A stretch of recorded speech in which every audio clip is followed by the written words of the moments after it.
जो विकास के कदम उठाए हैं, मैं समझती हूं कि आज तक नहीं हुए हैं।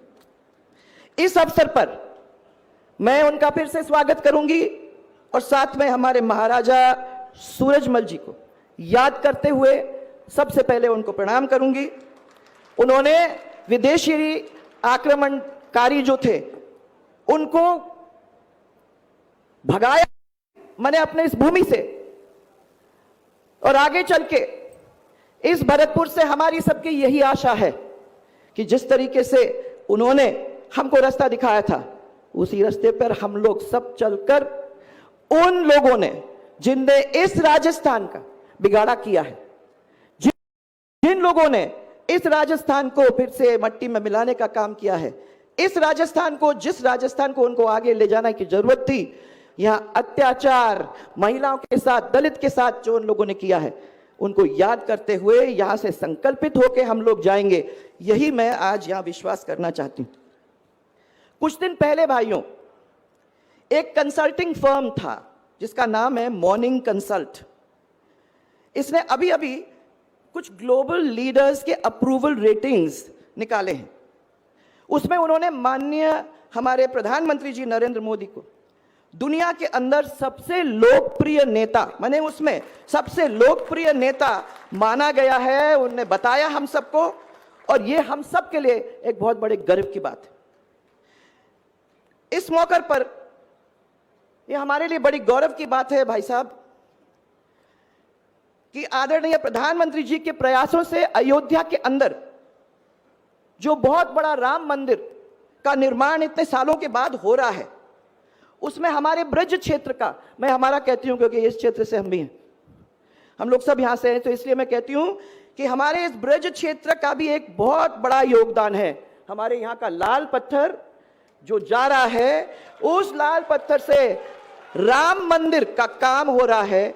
जो भव्य राम मंदिर हमारे प्रधानमंत्री बनाने जा रहे हैं, हम सब जो दर्शन करने वहां जाएंगे, सबको याद होगा कि हम लोगों ने मिलके इस राम मंदिर का निर्माण करा है।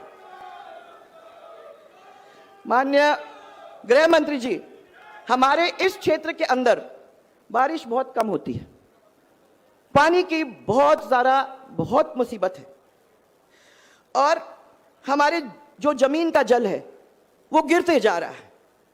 इसी कारण राजस्थान में पानी का संकट तो है ही, परंतु इस क्षेत्र के अंदर तो बहुत गहरा पानी का संकट है। हमारी पिछली भारतीय जनता पार्टी की सरकार ने इस संकट को भांपकर 13 जिले का एक बहुत बड़ा प्लान बनाया। ईस्टर्न राजस्थान कनाल के अंदर कोटा से लेके अलवर तक, जिसमें भरतपुर, धौलपुर, करौली, दौसा, ये सब जिले एक लाइन में पिरोए हुए हम लोगों ने कोशिश की थी कि आगे चल के हम लोग इस ईआरसी का पानी वहां तक पहुंचा देंगे। इसका संकल्प हम लोगों ने सबने मिलकर लिया था। मुझे अफसोस है ये कहते हुए कि गहलोत जी की जो दृढ़ इच्छा शक्ति होनी चाहिए थी, वो दृढ़ इच्छा शक्ति नहीं रही। बातों में तो वो कम नहीं रहे, बात तो उन्होंने बहुत की है, अखबारों में अपने स्टेटमेंट भी बहुत सारे दिए हैं, परंतु जो हमारे इन 13 जिलों की लाइफलाइन बन के हम सबको पानी देने का काम करती, उसके लिए उन्होंने आगे कोई काम किया ही नहीं है। बात बात कर करके उसको उसी के अंदर गोल कर छोड़ दिया है। कांग्रेस की इस गहलोत सरकार ने बहुत सारी ऊंचाइयों को छुआ है, हम मानते हैं, आप और हम सब, परंतु जो विकास नापा है, उन्होंने विकास का नहीं नापा। उन्होंने महिला अत्याचार, दलित अत्याचार, भ्रष्टाचार, बेरोजगारी और सांप्रदायिक उन्माद के अंदर बहुत ऊंचाई नापी है। मैं समझती हूं कि इस देश के अंदर शायद नंबर 1 अगर किसी चीज में वो है तो इसमें। आज अशोक गहलोत कहते हैं कि भारतीय जनता पार्टी दूसरी सरकारों को अपने हाथ में लेने की कोशिश करती, परंतु सच तो यह है कि 2008 के अंदर, 2018 के अंदर उन्होंने भी जो सरकार बनाई वो जोड़ तोड़ की सरकार बनाई। अल्पमत में तब भी थे और हैं,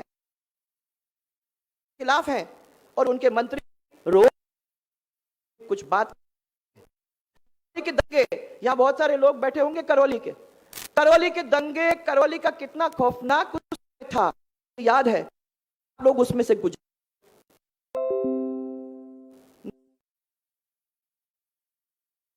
नव वर्ष की यात्रा के सांप्रदायिक उन्माद पैदा करने का काम लोगों को, कि गाय के साथ जो काम होता है उसको बचाने के लिए आप हमको एक्स्ट्रा थाने दीजिए। आपको याद होगा पूरे 18 से ज्यादा हम लोगों ने चौकी लगा दी थी, और आज बोलते हैं उसका OLX, सुना है ना आप लोगों ने? ये क्राइम है, साइबर क्राइम, और ये साइबर क्राइम का काम इस पूरे क्षेत्र के अंदर हो रहा है, जिसको ये लोग कोई रोक नहीं रहे, मिली भगत से चल रहा है। उदयपुर के अंदर कन्हैया के साथ क्या हुआ, और अभी अभी लोपड़ा गांव से मैं आ रही हूं, उस लोपड़ा गांव के अंदर एक 8 साल की बच्ची के साथ जो कुकर्म हुआ, और उसके बाद उसको टुकड़े टुकड़े में काट के उसके बोटी बोटी को खेतों के अंदर फेंकने का जो काम किया, मैं समझती हूं ऐसा जघन्य अपराध बार बार हमको इस राजस्थान के कोने कोने में देखने को मिल रहा है।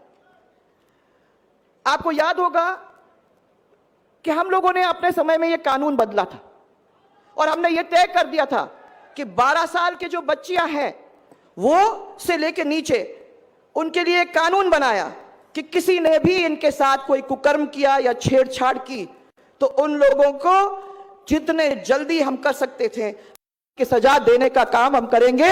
अपने समय के अंदर 1 महीने के अंदर कईयों को यह सजा देने का काम हम लोगों ने किया, परंतु इन्होंने आज दिन तक इतने अपराध होने के बावजूद भी उसका कुछ नहीं किया। जयपुर में बॉम्ब ब्लास्ट हुआ, जानबूझकर इस सरकार ने कोई सही पैरवी नहीं की। जो AAG था वो शायद बहुत कम, उसने अपने जूनियर को भेजा पर कोर्ट में अटेंडेंस ही नहीं दी। 80 लोगों की जानलेवा माने वहां आतंकी हत्याएं हुई, परंतु जो आतंकवादी थे वो बरी हो गए, और आज भी उनके ऊपर कुछ नहीं हो रहा है। जिन लोगों के जो पीड़ित परिवार थे, वो पीड़ित परिवार अब सुप्रीम कोर्ट में गए हैं, सरकार ने अभी तक आवाज अपनी नहीं उठाई।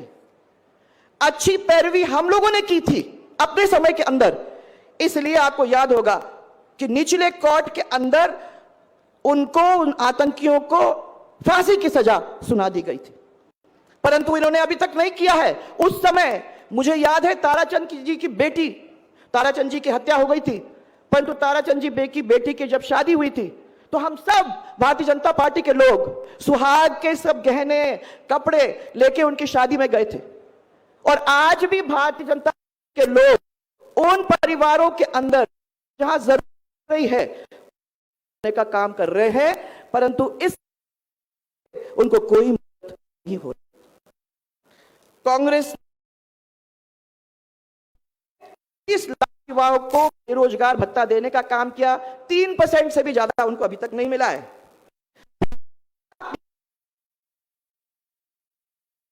देश के अंदर 21 लाख ग्रेजुएट हैं, तो बेचारे नहीं, हर 3 व्यक्ति को रोजगार नहीं है, और इसके लिए लोगों को काम नहीं मिल रहा है। सरकारी आंकड़े हैं ये जो मैं आप लोगों को बताना चाह रही हूं। बिजली की हालत, भाइयों आप लोग सब यहां बैठे हुए हो, जो गांव से आए हैं उनको सबको मालूम है। कहते हैं कि हम 100 यूनिट बिजली आप लोगों को फ्री दे देंगे। फ्री क्या देंगे जब बिजली आई नहीं रही है, गांव तक पहुंच ही नहीं रही है, तो फिर कौन सी बिजली को आप फ्री देने का काम करेंगे? फिर वही थोती घोषणाओं का काम, ये गहलोत जी का काम है। रोज बिल के अंदर नए नए चार्ज लग रहे हैं, और फिर भी कह रहे हैं कि हम तो आपको फ्री बिजली 100 यूनिट का दे जा रहे हैं। इसलिए मैं आपको याद दिलाऊंगी कि राहुल जी यहां से निकले थे, चुनाव के बाद मैं सब लोगों के पास गई थी, मैंने कहा कि भैया सब गौरव यात्रा हमने निकाली, भारतीय जनता पार्टी ने आपके लिए इतना सब काम किया, तो क्या बात हो गई? उन्होंने कहा साहब क्या करें, आपने हमारे कर्जे माफ किए थे, पर इन्होंने तो हमारे सब कर्जे माफ होने की बात कही थी। और इसीलिए हम उनकी बातों में आ गए। सोचा कि आपने तो कर ही दिए थे, अगर थोड़ा और कर्जा माफ हो जाता है तो इस सरकार को हाथ साथ दे देते हैं। तो मैंने कहा क्या हुआ? उन्होंने कहा साहब आज दिन तक जिससे भी आप बात करो वो कहता है कि कर्जा तो कभी माफ हुआ नहीं है, और हमें तो नहीं लगता है कि अपने समय के अंदर इस कांग्रेस से हमें ऐसा कुछ भी मिलेगा। इसलिए भाइयों समय आ गया है। अभी आपके अध्यक्ष जी ने ही बात कही, और मैं सबसे पहले तो अध्यक्ष जी की बात में अपनी बात को जोड़ के इतना ही कहना चाहूंगी, राजेंद्र जी के साथ भी मैं अपनी बात को जोड़ना चाहूंगी, क्योंकि मैं समझती हूं कि यह समय आ गया है। अगर हम लोग सब मिलकर अपने अपने बूथ पर जाके मतदाताओं को नहीं बताएंगे कि राजस्थान के अंदर किस तरीके का माहौल है और किस तरीके की बात गहलोत सरकार अपने लोगों से कर रही है, कैसे कैसे खून के आंसू पिलाने का काम हमारी जनता को कर रही है, जब तक हम नहीं जाएंगे, जब तक उनको बूथ वाइज हम नहीं बताएंगे कि आदरणीय मोदी जी की कितनी कितनी उपलब्धियां हैं और उन्होंने कितना कितना गरीबों को साथ देने का काम किया है, मैं समझती हूं कि हमारा काम अधूरा रह जाएगा। हमें ये कहने की जरूरत है कि हमारे सब जनता जो भी है, सब गरीब जो भी हैं, वो हमारे प्रधानमंत्री जी के हाथ में पूरी तरह से सुरक्षित हैं, उनको चिंता करने की जरूरत नहीं है। मूलभूत सुविधाएं का ध्यान हमारी केंद्र सरकार कर रही है, और वो काम लगातार जहां जहां जरूरत पड़े वहां कर रही है। भाजपा की सरकार, केंद्रीय सरकार ने सबका साथ, सबका साथ, सबका विकास, सबका विश्वास और सबका, एक तरफ तो ये है नारा हमारा, और हम इस पे काम अपना कर रहे हैं। और राजस्थान की गहलोत सरकार की तरफ अगर आप देखोगे तो खुद का साथ, खुद का विकास, खुद पे ही विश्वास, और हमें और किसी की तरफ देखने की अपने को जरूरत ही नहीं है। आज राजस्थान के अंदर तो आप देख सकते हो कि अराजकता और आतंक और अन्याय और बेरोजगारी, ये राजस्थान और ये सरकार उसके पर्याय बन गई है। यहां झगड़ा चल रहा है, ये क्लियर हो गया है कि एक तो व्यक्ति यहां कांग्रेस का कुर्सी छोड़ना नहीं चाहता है, और दूसरा कहता है कि कुर्सी मैं उसको देने नहीं दूंगा, इस कुर्सी के ऊपर मैं डटा रहूंगा। ये चल रहा है, और उनके बीच में राजस्थान की जनता पिस रही है। आज हमारे मंच के ऊपर हमारे आदरणीय केंद्रीय गृह मंत्री अमित शाह जी, हमारे प्रदेश के प्रभारी अरुण सिंह जी साहब, हमारे प्रदेश के अध्यक्ष आदरणीय सीपी जोशी जी, राष्ट्रीय चुनाव समिति के सदस्य आदरणीय ओम जी, प्रदेश के सह प्रभारी विजया जी, जो हमेशा आती हैं हम लोगों के बीच में और हमारा साथ देती रहती है, और महिला होने के नाते मुझे बड़ा अच्छा लगता है कि आप भी हम लोगों के साथ हो। यहाँ नेता प्रतिपक्ष राजेंद्र राठौड़ जी, हमारे केंद्रीय मंत्री, मुझे बहुत अच्छा लगा, मालूम ही नहीं लगता है हमारे साथ बैठे हुए हैं, इतने सिंपल और सादे हमारे साथ चलते हैं। संजीव बालियान जी, हमारे केंद्रीय मंत्री श्री गजेंद्र सिंह जी, अर्जुन सिंह जी, कैलाश चौधरी जी, और प्रतिपक्ष के उपनेता सतीश जी, सभी हमारे सांसद, सभी हमारे विधायक, सभी जनप्रतिनिधि और पूर्व जनप्रतिनिधि और बूथ के कार्यकर्ता भाइयों, मैं आप लोगों से हाथ जोड़कर सबके इतना ही निवेदन है, सबसे पहले तो उनका सबका स्वागत हम कर रहे हैं, और साथ में उनको सबको हम वादा कर रहे हैं यहाँ से कि श्री कृष्ण की जन्मभूमि, इस पवित्र भूमि पर से हम लोग संकल्प लेकर आज निकल रहे हैं कि इस कंस रूपी गहलोत की सरकार को उखाड़ के फेंकने का काम हम सबका मिलकर है, और ये काम हम भरतपुर की पवित्र धरती से करने वाले हैं। मुझे याद है कि हम लोग सब ने जो यात्रा मिलकर गोवर्धन का किया था, उस यात्रा के अंदर हम लोगों ने मिलके ये संकल्प लिया था, और आज यहां से भी वो संकल्प लेकर हम जाएंगे। और इसलिए मैं उन सब का यहां आप सबकी ओर से स्वागत करती हूं, और साथ साथ मैं फिर आदरणीय गृह मंत्री जी का दिल से आभार प्रकट करती हूं, क्योंकि वो पास दिल्ली से नहीं आए हैं, वो हमारे पास बंगाल से आए हैं। बंगाल से आके इतनी दूर खाली हम लोगों से मिलने के लिए, हमारे कार्यकर्ताओं से बात करने के लिए, बूथ के जो हमारे कार्यकर्ताओं की आंखों में आंख मिलाने के लिए इतनी दूर से आए हैं, और यहां से मुंबई जाएंगे। तो कहीं दिल्ली वापस नहीं जा रहे हैं। कितनी मेहनत करके हमारे कार्यकर्ताओं को खड़ा करने की कोशिश, इस कोशिश में हम सब मिलकर उनका हाथ बटाएंगे। इसी विश्वास के साथ एक जोरदार नारा मेरे साथ, भारतीय जनता पार्टी। ये भरतपुर वाले, इतनी गर्मी तो नहीं है, जोर से, भारतीय जनता पार्टी, भारत माता की, भारत माता की जय जय राजस्थान। सबको मेरा प्रणाम।